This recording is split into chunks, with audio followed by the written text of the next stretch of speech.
aku Devi. Di sini aku akan ngajak kalian belajar bareng terkait mekanisme kerja obat beta blocker. Yuk kita belajar. Pada video kali ini, kita akan belajar terkait golongan obat beta blocker.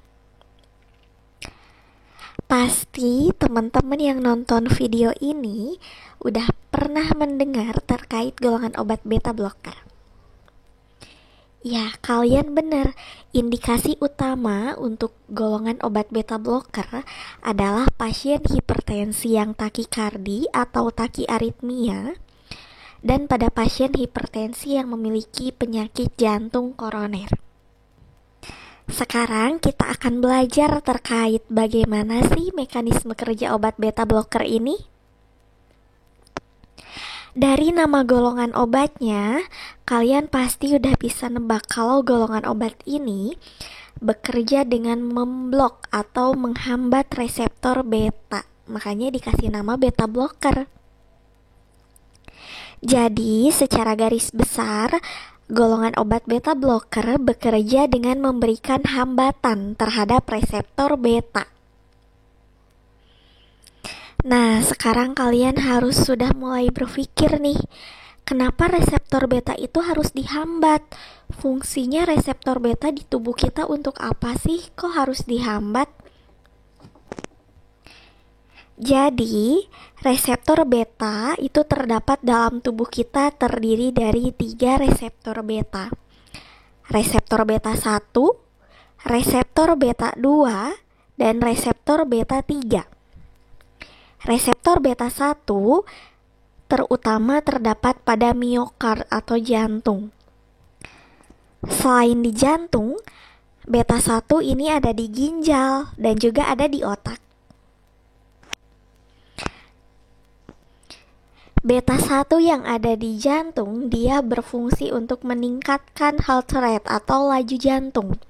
Dan dia juga akan meningkatkan kekuatan kontriksi jantung.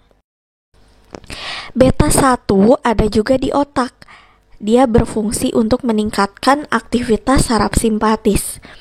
Nah, sistem saraf simpatis dia cenderung meningkatkan tekanan darah dengan cara meningkatkan frekuensi denyut jantung, memperkuat kontraktilitas miokard, dan dia akan meningkatkan resistensi pembuluh darah sehingga nanti tekanan darahnya juga meningkat ketika frekuensi denyut jantung kita juga meningkat.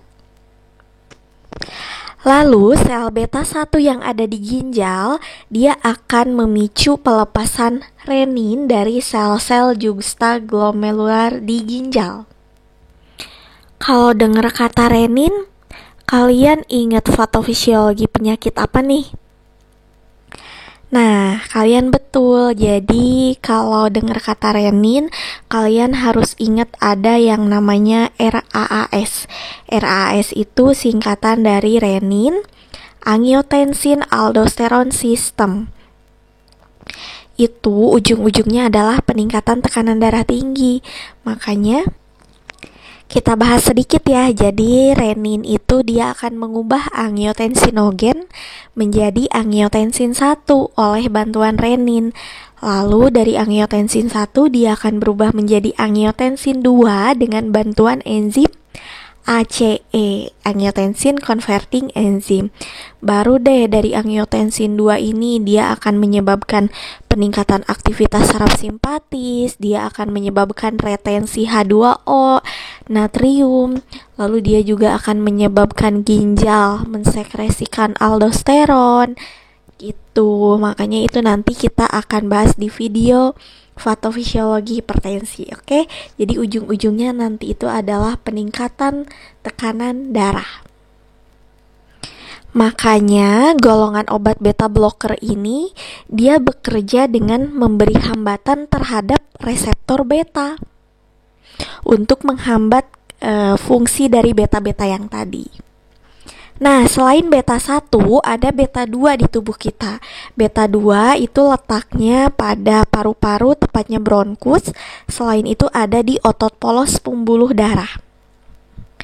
Beta 2 yang ada di pembuluh darah, dia akan menyebabkan vasokonstriksi atau penyempitan pembuluh darah. Sehingga kalau terjadi penyempitan pembuluh darah, apa yang terjadi? Ya, pembuluh darah menyempit, nanti akhirnya tekanan darah juga akan meningkat. Makanya sel beta 2 yang ada di pembuluh darah juga harus dihambat. Tapi beta 2 itu selain ada di pembuluh darah, dia ada juga di paru-paru atau bronkus yang berfungsi untuk bronkodilatasi. Bronkodilatasi berarti melebarkan bronkus ya, makanya untuk pasien-pasien yang ada gangguan pada sistem pernapasan, misalnya asma atau PPOK, sebaiknya tidak menggunakan beta blocker yang non-selektif karena efek sampingnya nanti adalah bronkospasme karena sel beta 2-nya dihambat tadi, padahal beta 2 itu dibutuhkan untuk pasien-pasien yang mempunyai gangguan pada sistem pernapasan, misalnya asma ataupun PPOK. Jadi, kesimpulannya, mekanisme penurunan tekanan darah akibat pemberian beta blocker dengan hambatan pada reseptor beta 1 yaitu yang pertama dia akan menurunkan frekuensi denyut jantung dan kontraktilitas miokard sehingga akan menurunkan curah jantung sehingga nanti tekanan darah akan menurun. Lalu yang selanjutnya yaitu adanya hambatan pada sekresi renin di sel-sel juxtaglomerular di ginjal sehingga akibatnya terjadi penurunan produksi angiotensin 2. Nah, sekarang beta blocker ini ada dua jenis nih teman-teman. Ada golongan obat beta blocker yang kardioselektif, ada beta blocker yang non-selektif. Beta blocker yang kardioselektif artinya dia hanya menghambat beta 1. Jadi selektif yang dihambat hanya beta 1 saja, mempunyai afinitas lebih tinggi terhadap reseptor beta 1 daripada beta 2. Sedangkan beta blocker yang non-selektif dia memiliki afinitas yang sama terhadap reseptor beta 1 dan juga beta 2. Sehingga beta blocker yang non-selektif ini dia akan menimbulkan lebih banyak efek samping nih teman-teman dibandingkan beta blocker selektif. Jadi penghambatan adrenoreseptor beta 2 di paru-paru dia akan menyebabkan bronkospasme. Tapi kalau beta blocker yang selektif atau kardioselektif tadi dia bekerjanya lebih kuat di beta 1 yang ada di jantung sehingga lebih sedikit efek sampingnya dibandingkan yang non-selektif.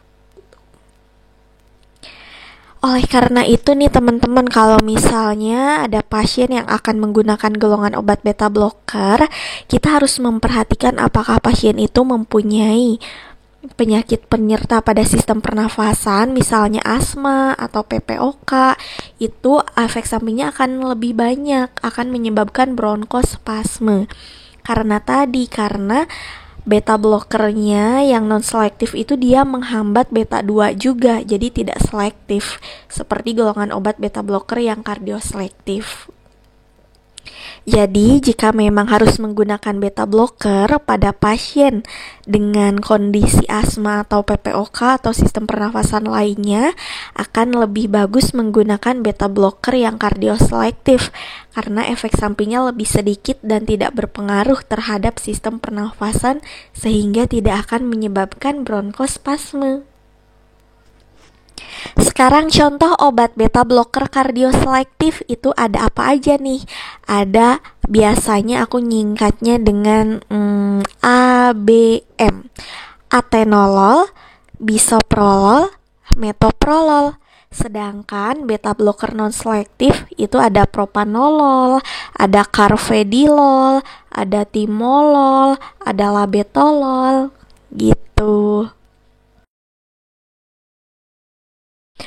Lalu untuk efek samping beta blocker apa aja nih? Jadi untuk efek sampingnya jelas yang pertama adalah bronkospasme. Jadi efek samping yang penting pada pasien asma dan PPOK sehingga kontraindikasi nih pemakaian beta blocker meskipun kardioselektif jika pasien itu asma ataupun PPOK. Lalu efek sentral misalnya depresi, mimpi buruk, halusinasi itu biasanya terjadi pada beta blocker yang lipofilik, contohnya propanolol. Selanjutnya, penghentian beta blocker pada pasien angina tidak boleh berhenti mendadak karena dapat menimbulkan kambuhnya serangan hipertensi ke tingkat yang lebih tinggi atau disebut dengan rebound hipertensi.